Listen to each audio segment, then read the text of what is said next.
Corridor বিষয়টা নিয়ে ভারত যে ভয়াবহ খেলা খেলিচ্ছে তা নিয়ে আমি গত এপিসোডে কিছুটা আলোচনা করেছি।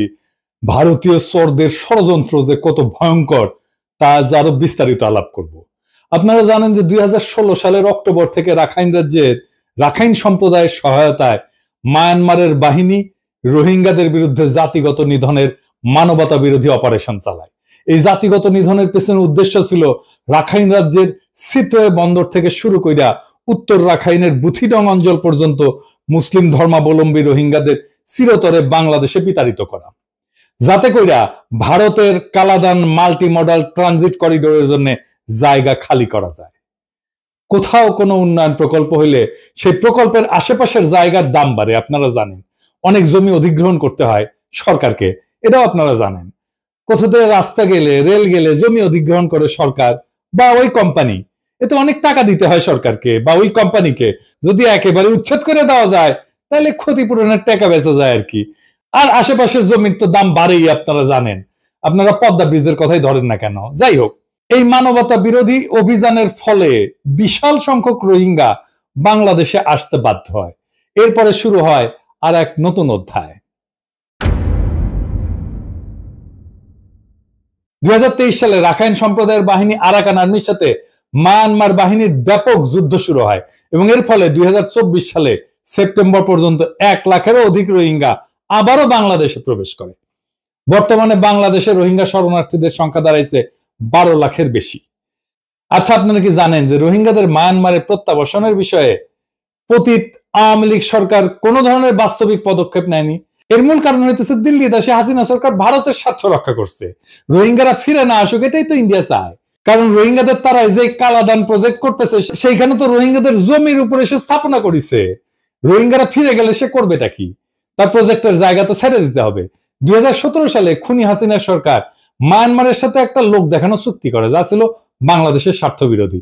ওই চুক্তি আলোচনার টেবিলে মায়ানমারে ওই সময় নিযুক্ত বাংলাদেশের রাষ্ট্রদূত তদানীন্তন পররাষ্ট্রমন্ত্রী মাহমুদ আলীকে উদ্দেশ্য করে বলছিল যে আপনি মন্ত্রী হইতে পারেন, কিন্তু রাষ্ট্রদূত হিসেবে আমি প্লেনিপটেনশিয়ারি। দেশের স্বার্থ বিরোধী কোনো ধারা থাকলে সেই চুক্তিতে স্বাক্ষর করতে দেব না, স্বাক্ষর করতে দেয়নি। এরপর কিছুটা ঘষা মাজা করলেও চুক্তির দুর্বলতা কাটানো যায়নি। এতে বাংলাদেশের শরণার্থী হিসেবে অবস্থানরত রোহিঙ্গাদের কারা কারা মায়ানমার থেকে আসছে তার ভেরিফিকেশন মায়ানমার সরকারের হাতেই ন্যস্ত হয়। এই চুক্তি স্বাক্ষরের পর হাসিনা সরকার কয়েক দফায় 8 লক্ষ রোহিঙ্গাদের একটা তালিকা মায়ানমার সরকারকে ভেরিফিকেশনের জন্য দেয়। কিন্তু চুক্তিটা সম্পাদনের পরে দীর্ঘ 7 বছর ধরে হাসিনা সরকার একজন রোহিঙ্গার ভেরিফিকেশনও আদায় করতে পারে নাই। আগেই বলছি, হাসিনা সরকার রোহিঙ্গাদের মায়ানমারে প্রত্যাবর্তনের বিষয়ে কোনো দৃশ্যমান প্রচেষ্টা গ্রহণ করেনি, করবেও না। শেখ রেহানা তার বোন হাসিনার উদ্দেশ্যে নাকি বলেছিল যে সে নাকি 16 কোটি বাংলাদেশিদের খাওয়াইতেছে, ভাত খাওয়াইতেছে। সুতরাং কয়েক লাখ রোহিঙ্গাদের খাওয়ানোটা তার জন্য কোনো ব্যাপারই না। শুনেন, বিশেষ আমার ছোট বোন ও আমাকে বলল যে তুমি 16 কোটি মানুষকে ভাত খাওয়াও, তুমি কি আর কয়েক লক্ষ লোককে খাওয়া দিতে পারবে না? আর কয়েক লক্ষ লোককে খাবার দিতে পারবে না? এটা আমার ছোট বোন রেহানা ওরই কথা। হাসিনার এই বাগাড়ম্বরের ফলে আন্তর্জাতিক মহলে ধারণা হয় যে রোহিঙ্গারা আর ফিরে যাবে না এবং রোহিঙ্গাদের বাংলাদেশে থাকার ব্যাপারে বাংলাদেশ সরকারের কোনো আপত্তি নাই, তারা থেকে যাবে বাংলাদেশে। প্রত্যাবর্তনের বিষয়ে হাসিনা সরকারের এই ভূমিকায় আন্তর্জাতিক এজেন্ডায় রোহিঙ্গা ইস্যুটা ঝরে পড়তে থাকে। বাংলাদেশে এ নিয়ে আলোচনা প্রায় বিলীন হয়ে আসে। বিষয়টা দেশে বিদেশে প্রায় মৃত অবস্থায় চলে যায়। ইতিমধ্যে রোহিঙ্গা শরণার্থী শিবিরকে কেন্দ্র করে গড়ে ওঠে আর এক ভয়ঙ্কর খেলা। কি সেই খেলা? গড়ে ওঠে এক বিশাল ইয়াবা চোরাচালান বাণিজ্য। অনেকের ধারণা এই বাণিজ্য থেকে প্রত্যেক বছরে মোট উপার্জন হয় 500 মিলিয়ন মার্কিন ডলার। এই বাণিজ্যে ঢুকে পড়ে আওয়ামী দুর্বৃত্তরা। এর ফলে দেশের যুব সম্প্রদায়ের একটা উল্লেখযোগ্য অংশ মাদকাসক্ত হয়ে পড়ে। ইয়াবা সাম্রাজ্যের নেতা হিসেবে উঠে আসে কক্সবাজারের এমপি ইয়াবা বদির নাম। শোনা যায় ওবায়দুল কাদেরের গাড়িতে ইয়াবা পাঠাইতো বদি, যেন পুলিশ না ধরে আর কি। শুনেন, এটার একটা রিপোর্ট হয়েছে। আমার দেশে।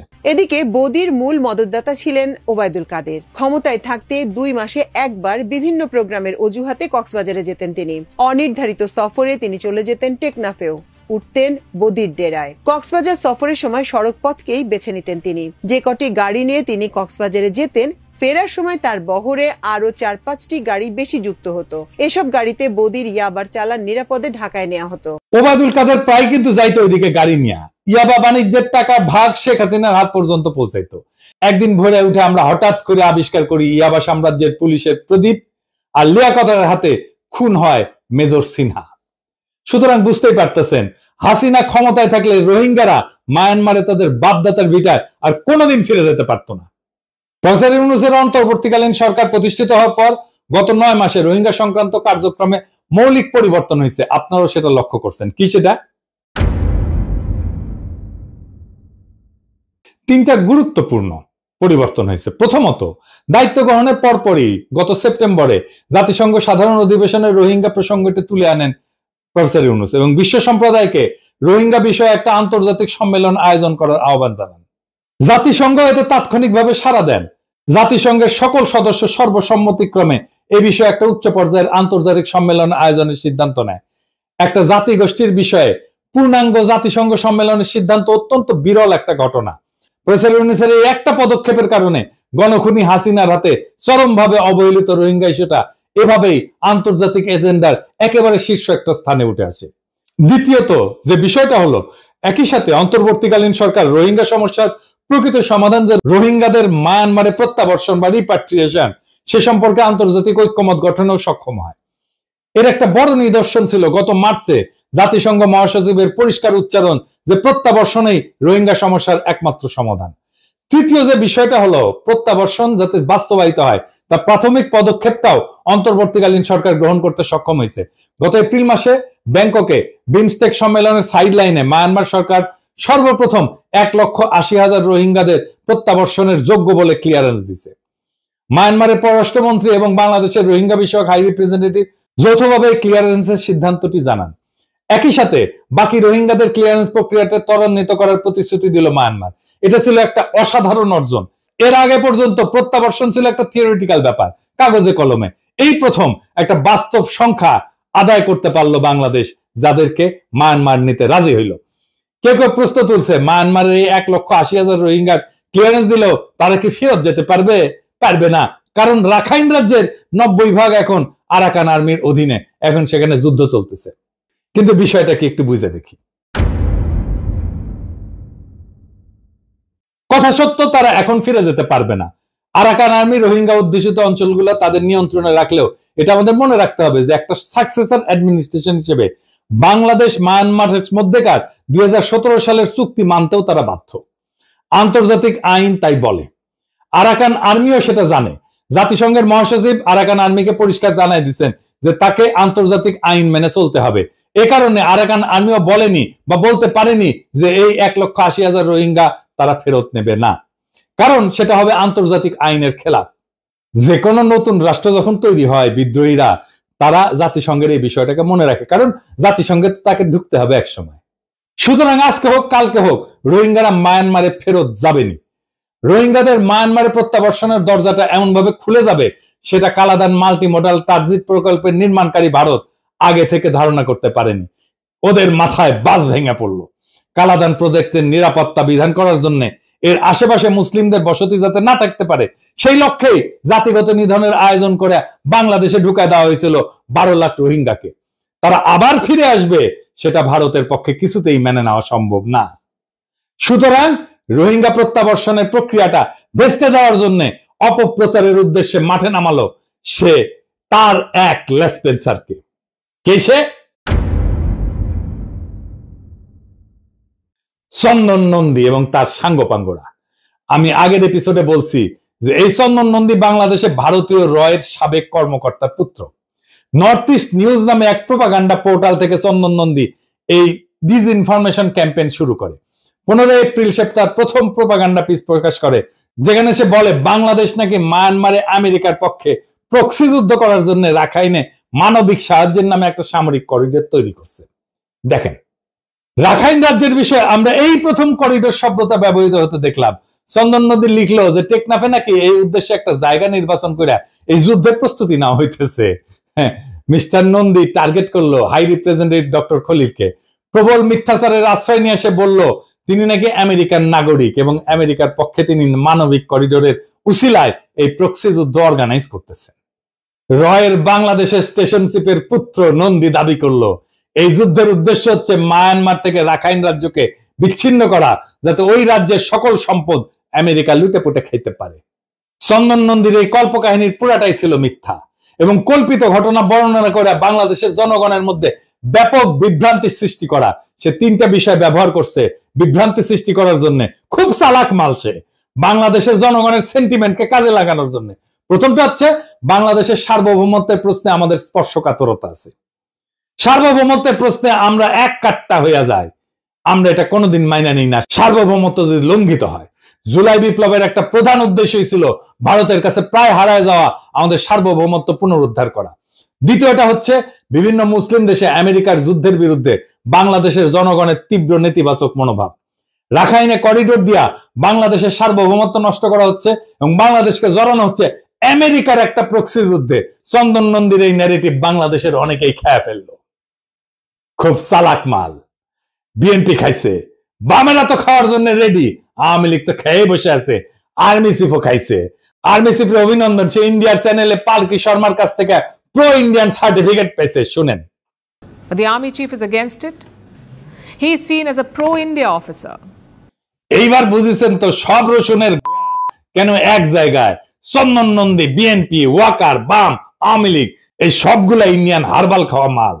ইন্ডিয়া ওই পার থেকে হুক্কা হুয়া করে সিক্কুর পারে আর একসাথে এগুলা ক্যা হুয়া ক্যা হুয়া ক্যা হুয়া করে, শুনেন ইনকা কইরা।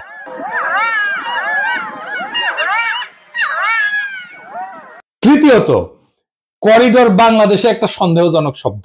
এর কারণ বারে বারে বাংলাদেশের মধ্যে দিয়ে করিডোর প্রতিষ্ঠার মাধ্যমে ভারতের বিভিন্ন ট্রানজিট সুবিধা নিতে চাইছে। এই বিষয়টা চন্দন নন্দী খুব ভালো করে জানে এবং ব্যবহারও করছে।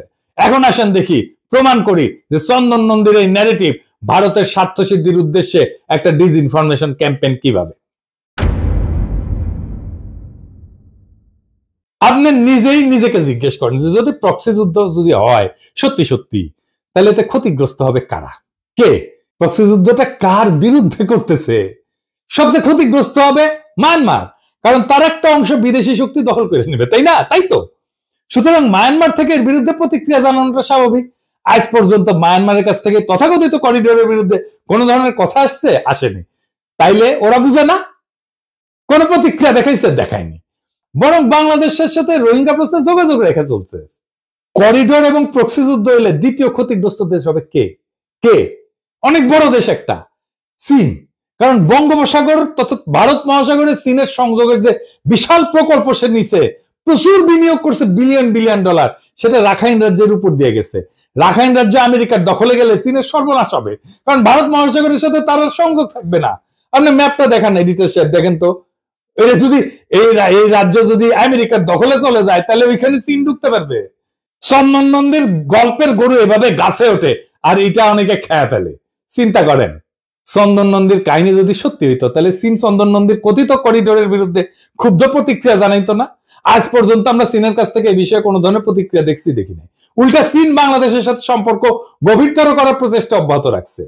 সবচেয়ে বড় কথা হইলো বাংলাদেশের সার্বভৌমত্ব নিয়ে চন্দন নন্দীর কেন এত মায়া কান্না? বাংলাদেশের উপরে গণখনি দিল্লি দাসী আসিনা 15 বছর ব্যাপী দুঃশাসন চাপাই দিয়া ভারত নানাভাবে বাংলাদেশকে স্বাধীনতা, সার্বভৌমত্ব, আঞ্চলিক অখণ্ডতাকে ক্ষুণ্ণ করছে, লুট করে নিয়ে গেছে বাংলাদেশের বিপুল পরিমাণে সম্পদ। সেই ভারতের গোয়েন্দা সংস্থা রয়ের কর্মকর্তার পুত্র যখন বাংলাদেশের স্বাধীনতার সার্বভৌমত্বের জন্য কান্নাকাটি করে, তখন বুঝতে হবে ডাল মে কুছ কালা হায়। আমি আগের এপিসোডে বলছিলাম পররাষ্ট্র উপদেষ্টা মিস্টার তৌহিদ হোসেনের করিডোর প্রদান সংক্রান্ত বক্তব্যটা চন্দন নন্দীর এই অপপ্রচারে আগুনে ঘি ঢালার মতো কাজ করছে। তার কাছ থেকে আমরা কোনো ব্যাখ্যা পাইনি উনি কেন এটা বলছেন। তবে হাই রিপ্রেজেন্টেটিভ ডেইলি স্টার একটা সাক্ষাৎকার স্পষ্টভাবে জানাই দিচ্ছেন, করিডোর নিয়ে কারো সঙ্গে কখনোই অন্তর্বর্তীকালীন সরকারের কোনো ধরনের কথা হয় নাই, ফুল স্টপ। এই সাক্ষাৎকারের এই বিষয়ে অন্তর্বর্তীকালীন সরকারের অবস্থান পরিষ্কার করে বলা হয়েছে। আপনারা পড়ে নিতে পারেন, আপনারা দেখেন, আপনি খুঁজে পড়ে নিতে পারেন। তাহলে জাতিসংঘের সাথে কি আসলে করিডোর নিয়ে কোনো আলাপ হয় নাই? আপনারা জানেন নয়ন চ্যাটার্জি বলে একটা ফেক আইডিয়া আছে, কে চালায় আল্লাহ মালুম। তার পোস্টের মূল বিষয় হয় সে এই 3 মাস বিপ্লবের সময় হাইবারনেশনে ছিল, শীত নিদ্রায় ছিল, হঠাৎ করে আবার জায়গায় উঠছে কিছুদিন আগে। তার পোস্টের মূল বিবেচ্য বিষয় হইতেছে ডেমোক্র্যাট, দুনিয়ার সব গ্যাঞ্জামের উৎস হইতেছে ডেমোক্র্যাটরা। করোনা হয়েছে ডেমোক্র্যাট, কারো জ্বর হয়েছে ডেমোক্র্যাট, বারেক মোল্লার পেটে বিষ হয়েছে সেটাও ডেমোক্র্যাট, বারেক মোল্লার মাইয়া আসার খাইছে সেটাও ডেমোক্র্যাট। করোনা ভ্যাকসিন দেওয়ার বিরুদ্ধে ক্যাম্পেইন চালাইছিল ওই। বাংলাদেশে একটা সিগনিফিকেন্ট অংশ করোনা ভ্যাকসিন দেয় নাই, তার প্ররোচনায় আজকে বুঝলাম ওই বিএনপি স্ট্যাটাসটা মারিছে। দেখেন ওয়াকারের প্রশংসা করতে করতে ক্যাচ হয়ে পড়ে গেছে। ওয়াকার যে হাসিনার বোন জামাই, ওইটা নয়ন চ্যাটার্জির মনে থাকে না। এটা কারোই মনে থাকে না যে ওয়াকার বিপ্লবের সময় গুলি করছিল তার বাহিনীকে দিয়া। সে দেখাইতেছে খলিলুর রহমান 7 ফেব্রুয়ারিতে কইছে মানবিক করিডোরের কথা। উনি নাকি প্রচুর স্টাডি করে গবেষণা করে পোস্ট লেখে, উনি নিজেই কইছে। হয়তো কোন পত্রিকা থেকে দেখাইছে? দিল্লি স্টার। আচ্ছা পাঠক দেখেন তো ভালো করে, মানবিক করিডোরের কথা বলা হয়েছে না হিউম্যানিটেরিয়ান চ্যানেলের কথা বলা হয়েছে? হিউম্যানিটেরিয়ান চ্যানেলের বাংলা করছে মানবিক করিডোর। এই দুটো এক জিনিস? এই দুটো কি এক জিনিস? এক না তো, দুইটা কমপ্লিটলি আলাদা জিনিস। এই শয়তানিটা দিল্লি স্টার করছে ইচ্ছা কইরা। আপনি পাশাপাশি ওই আরেকটা নিউজ আরেকটা পত্রিকায় দেখেন, দেখবেন হিউম্যানিটেরিয়ান চ্যানেল বলছে, দেখছেন বিডি নিউজে? এইটাই পিক করছে গতকাল ওয়াকার সাহেব। সবগুলো বরাবর নয়ন চ্যাটার্জি, চন্দন নন্দী, হাসিনা, আওয়ামী লীগ, বিএনপি, বাম সবগুলা বরাবর, বুঝছাও? আচ্ছা আসেন বুঝে দেখি হিউম্যানিটেরিয়ান চ্যানেল আর মানবিক করিডোর কি জিনিস, কেন তারা আলাদা। হিউম্যানিটেরিয়ান করিডোর যেটা, এটা একটা সুনির্দিষ্ট ভৌগোলিক পথ বা এলাকা যা সংঘাতপূর্ণ অঞ্চলে মানবিক সহায়তা পৌঁছানোর জন্য বা বেসামরিক লোকদের সরায় নেওয়ার জন্য সাময়িকভাবে নিরাপদ রাখা হয়। এটার মূল বৈশিষ্ট্য হচ্ছে সাধারণত যুদ্ধরত পক্ষগুলোর মধ্যে একটা সাময়িক চুক্তির মাধ্যমে স্থাপন করা হয়। তার মানে বাংলাদেশ তো যুদ্ধরত পক্ষ না, বাংলাদেশের প্রশ্নই আসে না এখানে। এই করিডোরের মাধ্যমে খাদ্য, ওষুধ, চিকিৎসা সরঞ্জাম ইত্যাদি সরবরাহ করা হয় এবং বেসামরিক লোকদেরকে নিরাপদে সরায় নেওয়া হয়। যেমন এটা সিরিয়ায় হয়েছে, ইউক্রেন হয়েছে, গাজায় হয়েছে, এই ধরনের করিডোর ব্যবহার করা হয়েছে। হিউম্যানিটেরিয়ান চ্যানেলটা কি? এটা একটা প্রশাসনিক বা আর্থিক প্রক্রিয়া, সিস্টেম। এটা কোনো ফিজিক্যাল জিনিস না যা আন্তর্জাতিক নিষেধাজ্ঞা বা অবরোধের মধ্যে মানবিক সহায়তা পৌঁছানোর জন্য নির্দিষ্ট আর্থিক লেনদেনের পথ তৈরি করে। এটা আর্থিক লেনদেন, এটা মানুষ না, অস্ত্র না, যন্ত্র না। মূল বৈশিষ্ট্য কি? এই চ্যানেলের মাধ্যমে খাদ্য, ওষুধ, চিকিৎসা সরঞ্জাম ইত্যাদি সরবরাহের জন্য আর্থিক লেনদেনের অনুমোদন দেওয়া হয় রে ভাই। কমপ্লিটলি ডিফারেন্ট জিনিস এটা। উদাহরণ হিসেবে কাতারে প্রতিষ্ঠিত হিউম্যানিটেরিয়ান চ্যানেল ইরানে মানবিক সহায়তা পৌঁছানোর জন্য ব্যবহৃত হয়েছে। আমি আর একটা বিষয় লক্ষ্য করছি, আসেন সেই বিষয়টায় আসি। বিষয়টা হইতেছে যে চন্দন নন্দী তার প্রত্যেকটা কল্পকাহিনীতে টার্গেট করছে রোহিঙ্গা বিষয়ক হাই রিপ্রেজেন্টেটিভ ডক্টর খলিলকে, যিনি এখন জাতীয় নিরাপত্তা উপদেষ্টা হিসেবে দায়িত্ব পালন করতেছেন। করিডোর শব্দটা ব্যবহার করছে পররাষ্ট্র উপদেষ্টা, ডক্টর খলিল করে নাই। কিন্তু চন্দন নন্দীর উচিত ছিল তাকেই ধরা, তাই না? কিন্তু তাকে নিয়ে সে কিছুই বলে না। সে ক্রমাগত অপপ্রচার এবং ঘৃণা ছড়াই গেছে ডক্টর খলিলের বিরুদ্ধে। আমি সবগুলো সংবাদ মাধ্যম ঘাইটে দেখলাম, আপনারা ঘাইটে দেখেন যে ডক্টর খলিল করিডোর দেওয়া নিয়ে কোথাও কিছু বলছে কিনা। তাহলে ডক্টর খলিলের অপরাধটা কি? দুইটা বড় অপরাধ করছেন। প্রথমত, রোহিঙ্গাদের প্রত্যাবর্ষণের দরজাটা তিনি খুলে দিয়েছেন, যা ভারতের হীন স্বার্থে বিরাট আঘাত আনছে। দ্বিতীয়ত, তিনি সুস্পষ্টভাবে বলছেন যে আমরা একটা স্বাধীন সার্বভৌম রাষ্ট্র, আমাদের জাতীয় প্রয়োজনে যার সাথে ইচ্ছা কথা বলবো, কে কি বললো তাতে আসে যায় না। আমরা একটা স্বাধীন পররাষ্ট্রনীতি বাস্তবায়ন করতেছি।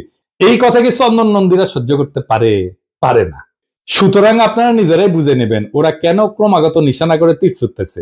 আমি লিস্ট করে রাখছি কারা কারা চন্দন নন্দীর এই অপপ্রচারে সামিল হয়েছে। এরা সকলেই বাংলাদেশের শত্রু, রয়ের বিষ্ঠাভোগী চর। কিছুদিন আগে ইন্ডিয়া থেকে সপ্তাহের পর সপ্তাহ অপপ্রচার চালানো হয়েছিল যে বাংলাদেশে সংখ্যালঘুদের উপর ব্যাপকভাবে অত্যাচার চলতেছে এবং বিপুল সংখ্যক সংখ্যালঘু এতে নিহত হয়েছে। এই অপপ্রচারে ডোনাল্ড ট্রাম্প পর্যন্ত বিভ্রান্ত হয়ে একটা টুইট বার্তা দিছিলেন ইলেকশনের আগে, মনে আছে না? আজকে কিন্তু সেই প্রচারণা আর নাই। আমরা ধৈর্য ধরেছিলাম যে একদিন সত্য প্রতিষ্ঠিত হবে এবং মিথ্যা দূর হয়ে যাবে।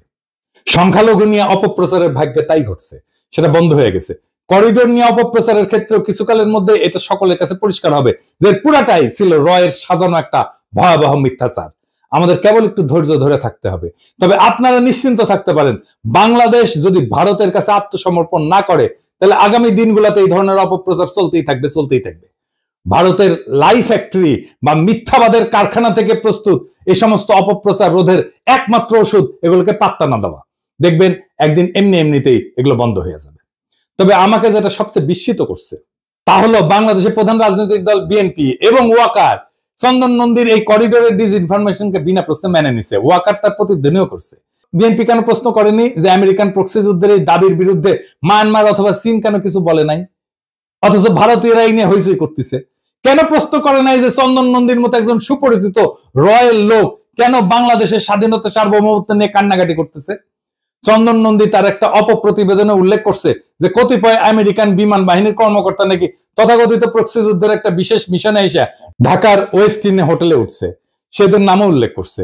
আমি নিজে খোঁজ নিয়ে দেখছি ওই নামের কেউ ওই তারিখগুলোতে ওয়েস্টিন হোটেলে উঠেই নাই। করিডোর করে উঠতে যেতে হয়ে লাফালাফি করার আগে বিএনপির তো উচিত ছিল এই তথ্য সঠিক কিনা যাচাই করা। ওয়াকারের তো উচিত ছিল গোয়েন্দা পাঠানো। আমি হাজার মাইল দূর থেকে সহজে যে কাজটা করতে পারলাম, আর লাখ নেতা কর্মী থাকা সত্ত্বেও, গন্ডায় গোয়েন্দা থাকা সত্ত্বেও বিএনপি কি ঢাকায় বসে সেই কাজটা করতে পারতো না? ওয়াকার কি ঢাকায় বসে সেই কাজটা করতে পারতো না? চন্দন নন্দীর আরো একটা ডিসইনফরমেশন প্রতিবেদনে বলছে টেকনাফে নাকি আমেরিকানরা যুদ্ধ প্রস্তুতির স্থান নির্বাচন করছে। টেকনাফে কি বিএনপির কোন নেতা কর্মী নাই নাকি সবাই মরে গেছে? তাদের মাধ্যমে কি বিএনপি অপতথ্যটা যাচাই করতে পারতো না? ওয়াকার কি যাচাই করতে পারতো না টেকনাফে আর্মি নাই? তাইলে আমাদের ধরে নিতে হবে হয় বিএনপি দেশ পরিচালনার অযোগ্য একটা অপদার্থ দল, অথবা ওয়াকার নিজেই বুঝে না কেমনে সত্য খুঁজে নিতে হয়, অথবা তারা স্বেচ্ছায় চন্দন নন্দীর অপপ্রচারে ইন্ধন যোগাচ্ছে। তারা কেন এই কাজটা করলো তার সদুত্তর বিএনপিকে দিতেই হবে। তা না হলে আমরা ধরে নিব বিএনপি ক্ষমতায় গেলে রোহিঙ্গা প্রশ্নে দিল্লি দাসী হাসিনার পথ ধরে আসবে। তারা নিজেরাও রোহিঙ্গা সমস্যার সমাধান করার চেষ্টা করবে না, অন্তর্বর্তীকালীন সরকারকেও তা করতে দেবে না। ভারতের কালাদান মাল্টি মডেল ট্রানজিট প্রকল্প যাতে নির্বিঘ্নে পরিচালিত হতে পারে সে উদ্দেশ্যে তারা রোহিঙ্গাদের রাখাইনে ফিরে যেতে না দিয়া ভারতের হীন স্বার্থ রক্ষা করবে। এই বিএনপি কি তাহলে আমি 2.0? আমরা আরো ধরে নেব কক্সবাজারের পুরাতন বদির বদলে বিএনপি ক্ষমতা পাইলে নতুন একজন বদিকে মাদক সম্রাট হিসাবে অধিষ্ঠিত করবে। আমরা তার চেহারাটা কিছুটা হইলে আন্দাজ করতে পারি আর কি। আগামীতে হয়তো আমরা মেজর সিনহার মতো আরো অনেককে খুন হতে দেখব। এইসব প্রশ্নের গ্রহণযোগ্য জবাব জাতির কাছে বিএনপির প্রকৃত নেতা জনাব তারেক রহমানকে দিতে হবে, কারণ তিনি নিজেই তথাকথিত করিডোর কথাটি ব্যবহার করে বস্তুত চন্দন নন্দীর অপপ্রচারকেই পুনঃপ্রচার করছেন।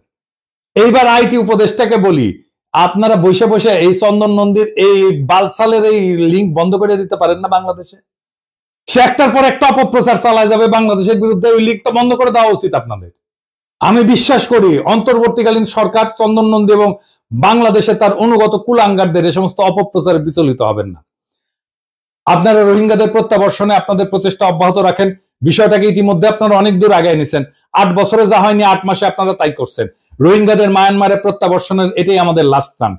এই সরকারের আমলে যদি রোহিঙ্গা প্রত্যাবর্ষণ শুরু না হয় তাহলে আমি গভীরভাবে শঙ্কিত যে আগামী সরকার তা আদৌ করবে কিনা। আমাদের সবাইকে মনে রাখতে হবে, রোহিঙ্গাদের যদি আরাকানে ফিরায় নেওয়া না যায় তাহলে বাংলাদেশ রাষ্ট্রবিহীন বিভিন্ন জনগোষ্ঠীর একটা ডাম্পিং গ্রাউন্ডে পরিণত হবে।